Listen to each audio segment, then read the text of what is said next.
Assalamualaikum warahmatullahi wabarakatuh. Waalaikumsalam warahmatullahi wabarakatuh. Selamat pagi adik-adik, gimana kabarnya? Baik. Ya, ketemu lagi dengan saya Aditya Melani Putri. Jadi hari ini kita akan belajar materi tentang prosa fiktif, khususnya dongeng. Jadi nanti sistemnya saya akan menerangkan tentang sedikit prosa itu apa, terus menjurus ke dongeng. Setelah itu aku akan membahas tentang unsur-unsurnya apa saja, jenis-jenisnya apa saja, beserta contohnya. Terus nanti di akhir pertemuan saya akan sedikit kasih latihan buat kalian, buat saya menilai seberapa nangkep sih kalian dari penerangan saya gitu. Paham? Paham. Oke, mulai ya. Kelihatan nggak? Kelihatan nggak? Oke, baik. Apa sih itu prosa? Prosa ialah karya sastra yang berbentuk cerita yang bebas, tidak terikat oleh rima, irama, dan kemerduan bunyi seperti puisi. Prosa juga berbentuk cerita yang disampaikan menggunakan narasi. Penulisan prosa menggabungkan bentuk monolog dan dialog. Bahasa prosa seperti bahasa sehari-hari. Jadi prosa itu cerita, diingat-ingat ya, prosa itu cerita bebas, tidak terikat.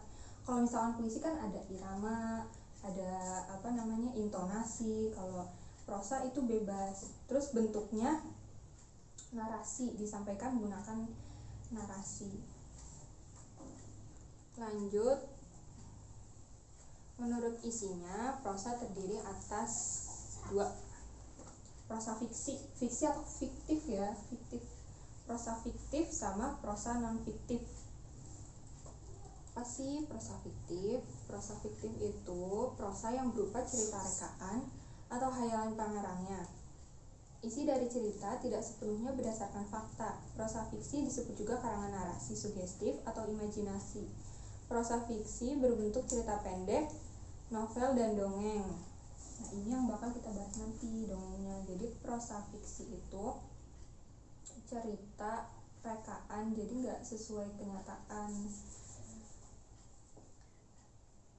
Jadi di dalamnya itu penulis menambah unsur imajinasinya. Misal cerita ada apa sih, kayak dongeng-dongeng sapu terbang gitu kan, karpet bisa terbang, itu kan nggak masuk akal kan. Nah, itu unsur imajinasinya penulis. Sedangkan prosa non fiksi atau non fiktif ini kebalikannya dari fiksi. Kalau fiksi tadi kan rekaan ya, rekaan hayalan. Kalau non fiksi itu berdasarkan informasi faktual atau berdasarkan pengamatan pengarang. Karangan ini diungkapkan secara sistematis dan berbentuk eksposisi, bentuknya artikel, tajuk rencana, opini, biografi. Kalau tadi fiksi itu berupa karangan apa? Rekaan, tidak sesuai kenyataan, Tidak nyata. nah, jadi hayalan pengarang ya. Fiktif itu hayalan pengarang, rekaan. Kalau non fiksi itu sesuai kenyataan. Contohnya kayak berita-berita di TV kan, mereka perlu wawancara, perlu olah TKP, datang itu kejadiannya apa gitu. Jadi nggak boleh ngarang, harus benar-benar informatif karena kan disampaikan ke orang. Kalau misalkan ada rekaan atau diubah-ubah, nanti ada yang nggak terima, marah kan. Jadi ulangi coba, kalau fiktif apa, non fiktif apa? Kalau fiktif Berdasarkan yang hayalan. Kalau yang non fiktif, hayalan pengarang. non fiktif rekaan, hayalan pengarang. Kalau non fiktif kenyataan. Coba ulangi. Non Fiktif itu pengarang. hayalan pengarang. Kalau yang kedua Non fiktif kayak kenyataan. kenyataan. Ingat-ingat nanti keluar di soal. Coba ulangi lagi, fiktif, fiktif, non fiktif. fiktif Fiktif berdasarkan khayalan pengarang, kalau non fiktif kenyataan. Oke, inget ya. Kemudian sebelum masuk ke dongeng, saya mau tanya, kalian pernah baca dongeng apa? Sebutin salah satu. anak kecil. Anak kancil? Ini kan dongeng apa?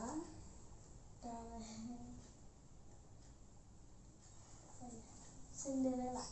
Oh iya, baik. Jadi dongeng, apa sih itu dongeng? Dongeng itu salah satu cerita rakyat yang cukup beragam cakupannya serta berasal dari berbagai kelompok etnis, masyarakat atau daerah tertentu di berbagai dunia. Umumnya dongeng merupakan cerita sederhana yang tidak benar-benar terjadi, misalnya kejadian-kejadian aneh pada zaman dahulu. Selain menghibur, dongeng memiliki fungsi untuk menyampaikan ajaran moral yang ada di dalam ceritanya. Dongeng termasuk cerita tradisional yang disampaikan secara turun-temurun. Jadi dongeng itu pasti di setiap daerah itu ada. Misal Malin Kundang, tahu nggak dari mana? Dari mana? Kalimantan. Bukan, dari Sumatera Barat. Sumatera Barat. Terus apa namanya itu? Danau Toba, Danau Toba dari Sumatera Utara. Malin Kundang dari Sumatera Barat. Kalau Danau Toba dari Sumatera Utara. Terus Tangkuban Perahu nih, gampang, dari mana? Jawa Tengah, Jawa Barat, Nah, betul. Jawa Barat. Ya, itu dari situ. Itu contohnya. Terus jenis dongeng. Ada fabel. Fabel itu dongeng binatang yang mengandung pendidikan tentang perbuatan baik buruk. Dalam fabel, tokoh binatang berperilaku seperti manusia. Hal tersebut menggambarkan watak dan budi pekerti manusia. Fabel yaitu dongeng yang tokohnya adalah binatang yang berperilaku seperti manusia. Misalnya dapat berbicara dan berjalan. Tahu nggak contoh fabel apa? Fabel itu contohnya seperti manusia. Dongeng apa? Di TV ada loh. Dongeng apa? Tadi udah nyebutin sih, Pak. Dongeng apa? Oh, anak kancil. Nah, ya, itu kan kancil kan binatang. Tapi di situ sifatnya kayak orang. Dia pintar, dia bisa ngomong. Nah, itu. Terus sage, dongeng yang di dalamnya mengandung unsur sejarah, namun tetap sukar dipercaya kebenarannya karena unsur sejarahnya terdesak oleh unsur fantasi. Contohnya kisah Joko Tingkir, Ramayana, Mahabharata. Ini kan apa sih, dongeng-dongeng Jawa. Pernah baca nggak Ramayana? Biasanya di LKS SD ada. Waktu itu lihat di TV ada. Ada. Nah, itu kan ya emang dongeng turun temurun dari zaman dulu ke sini. Cuman setiap daerah ke daerah lain mungkin berbeda karena ada penambahan ceritanya, jadi mungkin beda gitu. Jadi fabel itu dongeng binatang, sage dongeng yang di dalamnya mengandung unsur sejarah. ya, fabel binatang, sage sejarah. Kemudian legenda, dongeng yang diciptakan masyarakat sehubungan dengan keadaan alam dan nama suatu daerah, menceritakan tentang kejadian alam atau suatu tempat. Contohnya legenda Danau Toba yang tadi sama legenda Tangkuban Perahu. Itu kan Tangkuban Perahu, tahu nggak ceritanya gimana? Itu tuh ceritanya apa ya, yang pokoknya dia itu bikin perahu, terus karena kesel, terus akhirnya perahunya ditendang, itu jadi gunung begitu. Jadi itu kepercayaan masyarakat situ. Sampai sekarang juga Tangkuban Perahu kan jadi objek wisata kan. Terus ada mite atau mitos, dongeng yang berkaitan dengan kepercayaan masyarakat tentang dewa-dewa dan juga makhluk halus. Contohnya kayak Nyi Roro Kidul. Itu kan biasanya kalau di sini masih ada ini, apa sih namanya, persembahan kayak ke laut, bawa apa sih namanya, bawa apa ya, bukan bawa kayak ada makanan atau itu kan emang kepercayaan mereka seperti itu.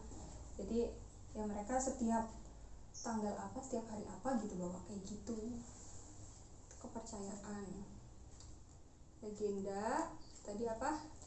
Legenda dongeng yang diciptakan masyarakat sehubung dengan Keadaan alam.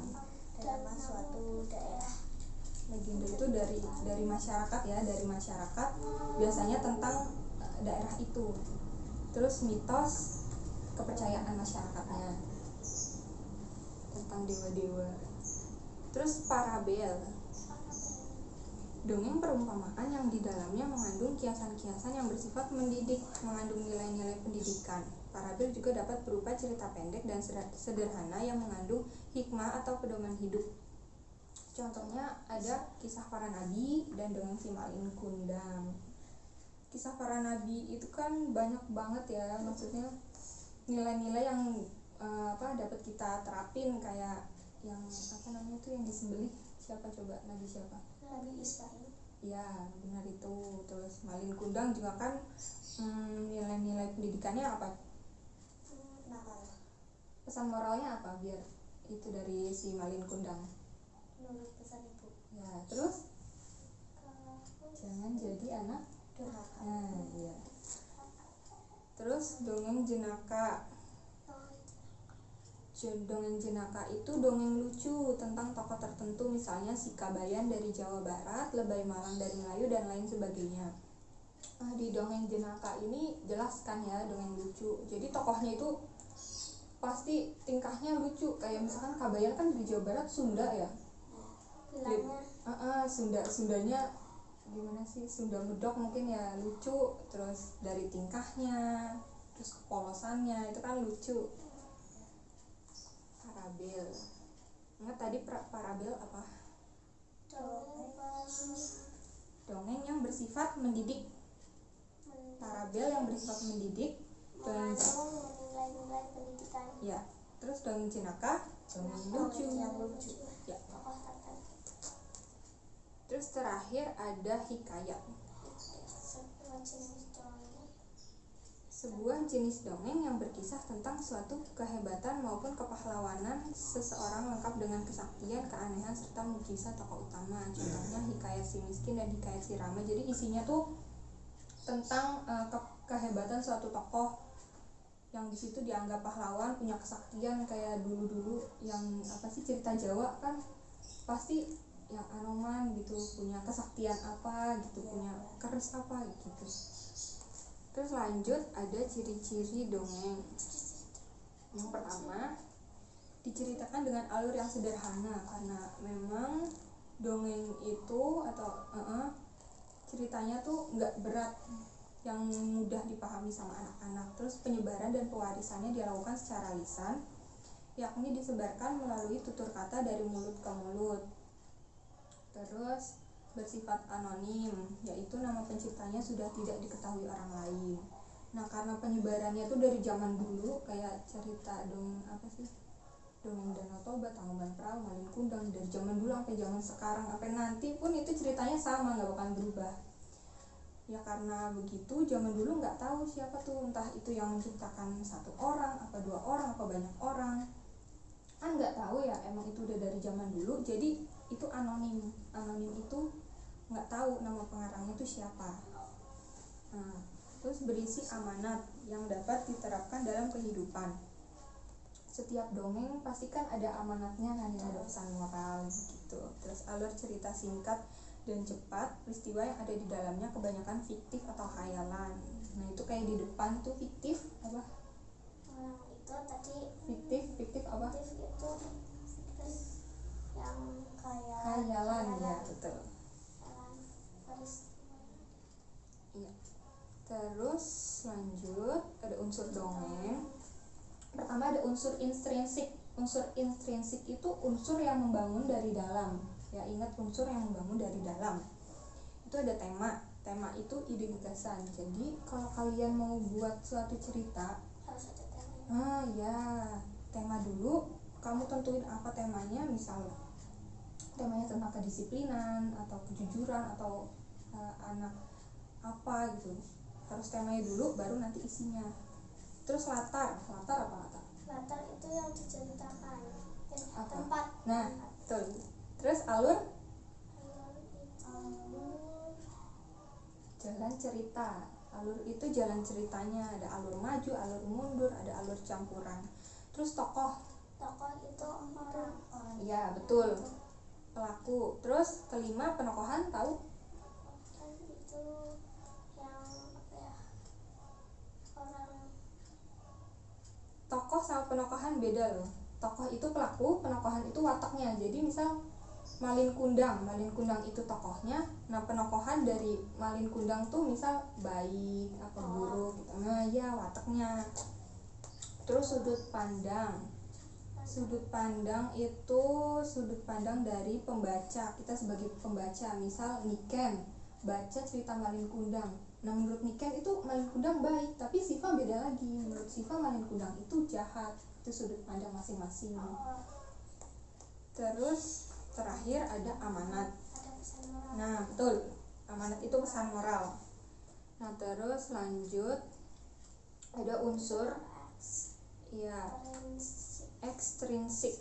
Kalau tadi intrinsik itu unsur yang membangun dari dalam, kalau ekstrinsik itu unsur yang membangun dari luar. Itu ada latar belakang masyarakat. Latar belakang masyarakat itu penulis pada saat menulis cerita itu, pada saat masyarakatnya tuh sedang apa, dari mulai ideologi negaranya seperti apa, kondisi politiknya baik atau buruk, terus kondisi sosialnya itu baik apa enggak, terus ekonominya lagi naik atau turun, terus nilai dan norma yang berlaku dalam masyarakat tersebut tuh seperti apa gitu. Terus yang kedua ada latar belakang pengarang. Nah, ini pengarang dalam menulis cerita itu dia riwayat hidupnya seperti apa dia korban broken home, ngerti nggak broken home? Ya, maksudnya dia latar belakangnya dari orang tuanya yang lagi bercerai gitu kan, pasti kondisi suasana hatinya kan beda kan sama anak yang normal, orang tuanya biasa aja sama orang tuanya yang bercerai. Terus kondisi psikologis, kesehatan tubuhnya, terus aliran sastra penulis gitu. Sampai sini paham nggak? Kecepatan ya aku ya? Paham? Terima kasih. Nah, tadi kan di awal saya udah bilang bakal kasih soal. Jadi ini soalnya kayak gini. Ada 10 soal. Nanti diisi dulu aja di sininya, nanti baru dicari di kotakan. Ini buat Syifa, ini buat Niken.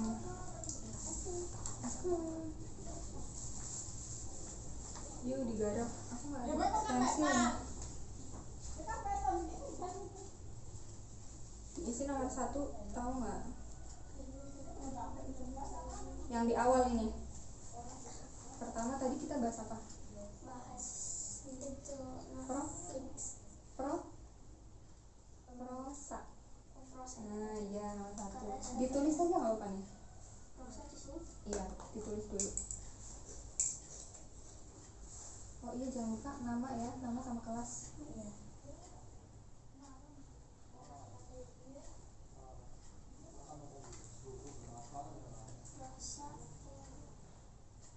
Prosa apa yang isinya berupa cerita rekaan atau hayalan pengarangnya? Tuh kan tadi prosa ada 2, fiktif sama non fiktif. Yang hayalan itu yang mana? Yang hayalan itu yang fiktif. Iya, betul.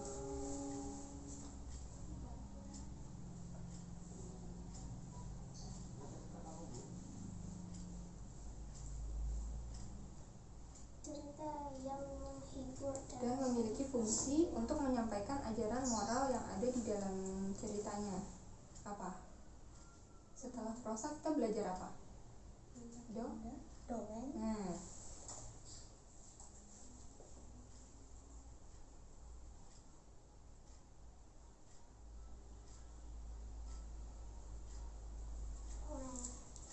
terus Jenis dongeng apa yang isinya tentang pendidikan, mengandung pendidikan tentang perbuatan baik dan buruk. apa tuh? Tadi Jenis dongeng yang pertama tadi apa? Tentang binatang, ya si kancil.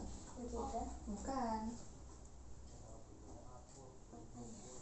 fabel.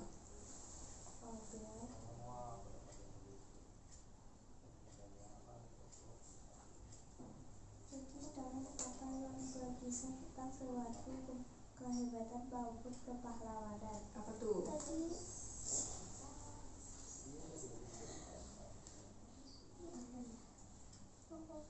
Yang terakhir hikayat Sri Rama.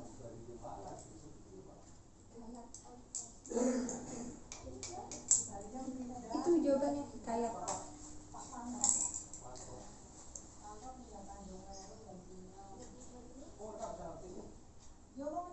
Terus nomor 6. kisah para nabi merupakan contoh dari dongeng Tadi apa yuk? Pa pahlawan para pengarang. parabel.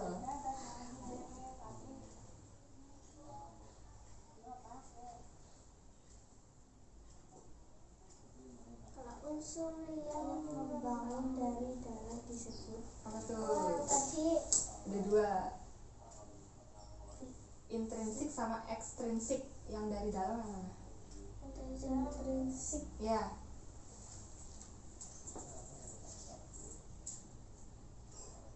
Intrinsik.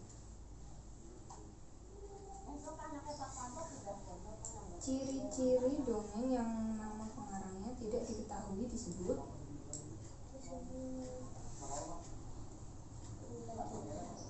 ciri-ciri dongeng yang tadi loh, nama pengarangnya tuh nggak diketahui.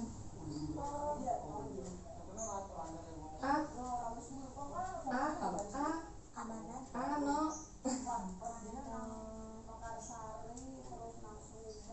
Anonim.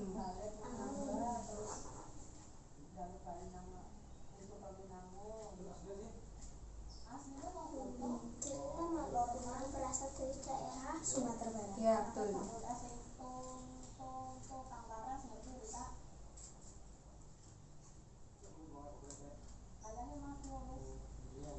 Terakhir, Cerita Sangkuring Sangkuriang termasuk jenis dongeng. Sangkuriang ini itu apa sih namanya? Apa namanya? Dongeng suatu tempat masyarakat apa tuh? latar menceritakan suatu tempat, jenis dongeng apa? suatu tempat Ternyata ada fabel, ada saga, ada legenda, ada apa namanya tuh, hikayat, mitos tuh masuk yang menceritakan suatu tempat, satu peristiwa. hikayat Bukan, kan hikayat udah. Apa? mitos Bukan. Sangkuriang ini apa sih namanya? Kayak Danau Toba di Tangkuban Perahu tadi apa maksudnya? tempatnya Iya. tempat Jenis apa tuh? Jenis dongeng apa tuh yang menceritakan suatu tempat peristiwa? Lah, legenda nah, ya.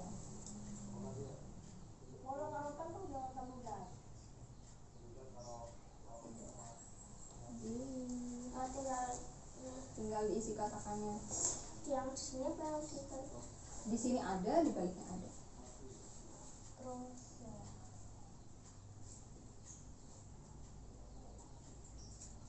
Nanti aja. Ini saya akhiri dulu ya. Nanti kalau udah selesai baru dicari ini. Terima kasih ya buat Nike, buat Siva udah mau ikut.